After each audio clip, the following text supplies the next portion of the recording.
Olá, convido vocês a virem comigo resolver mais essa questão de geometria, onde está sendo pedida a medida do ângulo θ, sabendo que a área do quadrilátero de vértices ABCD mede 12 raiz de 3 centímetros quadrados. Além disso, informou-se que BD mede 6 e AC mede 8, as diagonais. Sugiro que você antes pause, tente resolver e depois confira a proposta de solução. Bem, para resolvermos essa questão, nós vamos relembrar inicialmente um resultado que nós já estudamos, né? Nós já demonstramos que toda vez que eu tenho um triângulo qualquer de vértices A, B e C, escolho uma das bases, por exemplo, a base AB, e traço uma seviana qualquer, um segmento que une o vértice oposto, C, a essa base, e aí ele vai marcar um ângulo agudo alfa, e a gente viu, demonstrou, que a área do triângulo ABC, na verdade, é só multiplicar essa base que eu considerei, vezes a seviana, vezes o seno do ângulo por ela formado, sobre 2. Então, em todo triângulo, o produto de uma base pela seviana, vezes o seno do ângulo por ela formado, o ângulo agudo, e se fosse o obtuso, professor, é só você, são suplementares, né? Você pega 180, tira o obtuso e você chega no agudo. Então é sempre o semiproduto, porque eu sempre tenho que dividir por 2.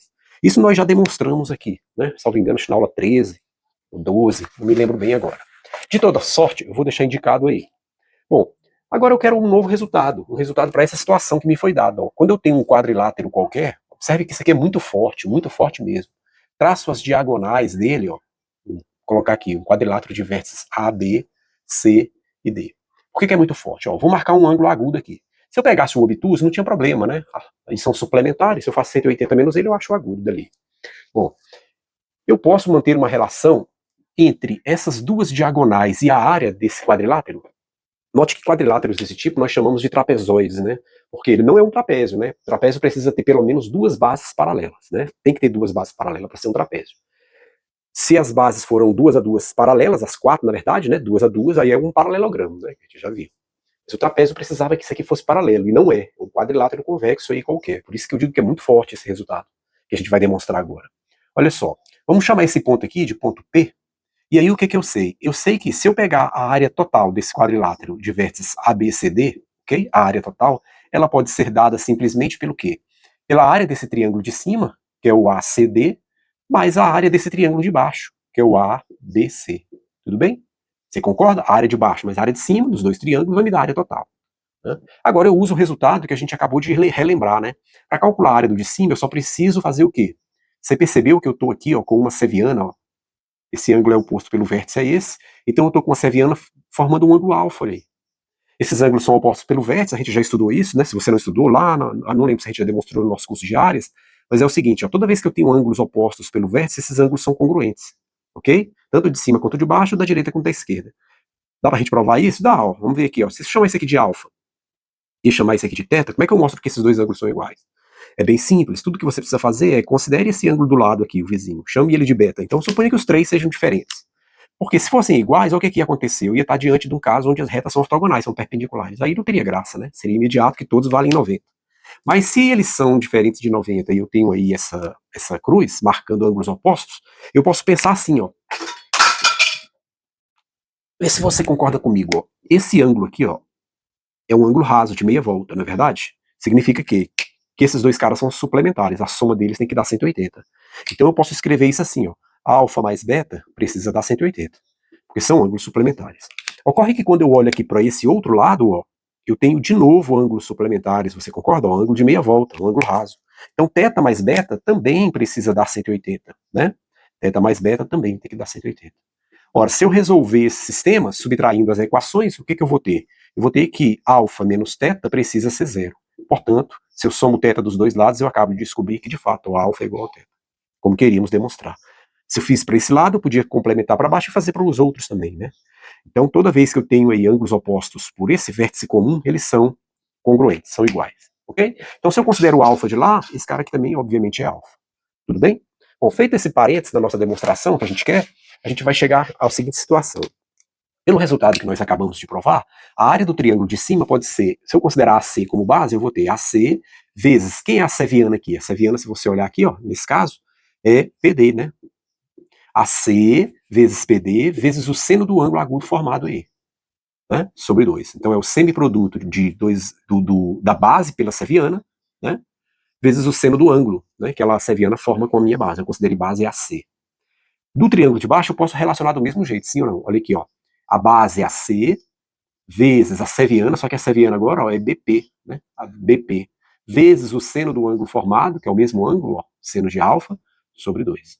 Você notou que aqui eu tenho o AC, ó, observe, o AC sobre 2, vezes o AC seno alfa sobre 2, em comum com aquelas nas duas parcelas? Então, colocando em evidência, eu vou ter o que aí? AC seno alfa sobre 2, multiplica por quem? Aqui vai sobrar o PD, e aqui vai sobrar quem? O AC. Pronto, está demonstrado. O que a gente acabou de mostrar? A gente acabou de mostrar o seguinte, ó, você reparou que PD mais AC, ó, PD mais BC, né? Porque o AC eu tirei ali, que é BC. Né? O AC eu coloquei em evidência, é PB. Esses dois caras somados, ó, esse cara somado com esse, dá na verdade o quê? A diagonal BD, né?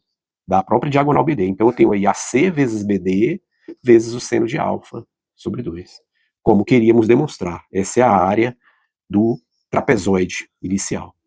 Ou seja, para calcular a área de qualquer quadrilátero, eu só preciso multiplicar duas diagonais pelo seno do ângulo agudo por elas formado e dividir por 2. Muito forte, né? Porque não precisa ser quadrado, não precisa ser retângulo. É até um bom exercício você mostrar que isso equivale para o quadrado. Você vai ver lá que as diagonais formam um ângulo de 90, o seno de 90 é 1, e aí você vai chegar à conclusão de que a área do quadrado é L ao quadrado. Por esse caminho aqui, fazendo o mesmo raciocínio. Interessante. Mas é que a gente mostrou para um quadrilátero qualquer. Não precisa ser quadrado somente, pode ser um retângulo também. Tá? Ou qualquer outro, como esse da figura aqui que a gente fez. Sabendo esse resultado, nossa questão sai no estalar de dedos, né? Então olha lá, ó. Como é que a gente vai resolver nossa questão? Bem simples. Vamos pegar esse resultado aí que a gente tem, ó. A gente sabe que esse ângulo θ é o que está sendo pedido, mas ele nos deu algumas informações. Então vamos armar aqui, ó. Eu sei que a área, né, do quadrilátero ABCD, ela é dada por quem? O produto das diagonais, AC vezes BD, vezes o seno do ângulo entre eles, o seno do ângulo agudo entre eles, sobre 2. Esse ângulo agudo chamou de θ, né? Vamos chamar de θ também. Ok? Agora eu só preciso substituir os valores. Ele me deu que a área inicial era 12 raiz de 3, ó. Então essa área aqui, ó, é 12 raiz de 3. Então eu vou substituir aqui, ó. 12 raiz de 3. Do outro lado, o AC foi informado que valia 8. O BD foi informado que valia 6. O seno de θ eu não sei. Vamos deixar então sobre 2. Quando eu simplifico 8 por 2, eu tenho 4. 4 vezes 6 dá 24. Então eu posso simplificar isso tudo por 24. Aqui, se eu dividir por 24, o que eu vou ter? 12 raiz de 3 sobre 24. Aqui, se eu dividir por 24, ó, 4 vezes 6, 24. Com 24 dá 1. Então ficou só o seno que eu queria. Simplifico isso por 2 duas vezes e por 3, ou então por 12. Isso é a mesma coisa que 24 dividido por 12 dá 2. Ora, será que eu consigo agora achar o meu ângulo θ que me foi pedido? Quando eu faço aquela construção das tabelinhas, 1, 2, 3, 2 embaixo de todo mundo, 3, 2, 1, 2 embaixo de todo mundo, e raiz onde não tem 1, eu acho os ângulos notáveis, né, de 30, 45, 60. Acho lá o seno, cosseno e a tangente. O nosso ângulo ele é agudo, por isso que a gente falou inicialmente, né? Então eu estou pegando aqui, ó, ele entre 0 e 90, um ângulo agudo.